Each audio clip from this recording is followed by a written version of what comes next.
The results are in for the first Boston Herald-Franklin Pierce University presidential election poll, and it featured potential Republican contenders. Essentially, we have Jeb Bush at 15%, Scott Walker at 15%, but right behind them is Rand Paul at 13%. The results were announced Monday on Boston Herald Radio. Meanwhile, in Rindge, New Hampshire, a group of Franklin Pierce students watched via live stream with University President Andy Card.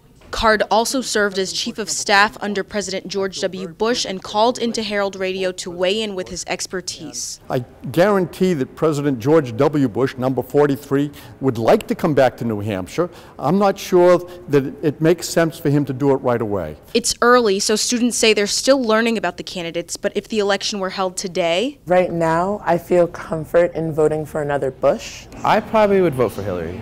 Chris Christie shows some promise. With graduation on the horizon, the issues that matter to them most aren't surprising. I want to know if the government would be able to help students like me coming out of college. Student loans and stuff. Yeah, job security is always important. Stephen Kymig has been following the election season closely. He helped make calls for Monday's poll. He says he had to make about 30 calls before he could get anyone on the line, and even then it was tricky. A couple people that I did get through couldn't actually complete the poll because they weren't registered voters, which is surprising. It was the first of many polls leading up to next year's New Hampshire primary. It's a meaningful way for candidates to judge what they need to do, and it's a meaningful way to introduce candidates to the voters.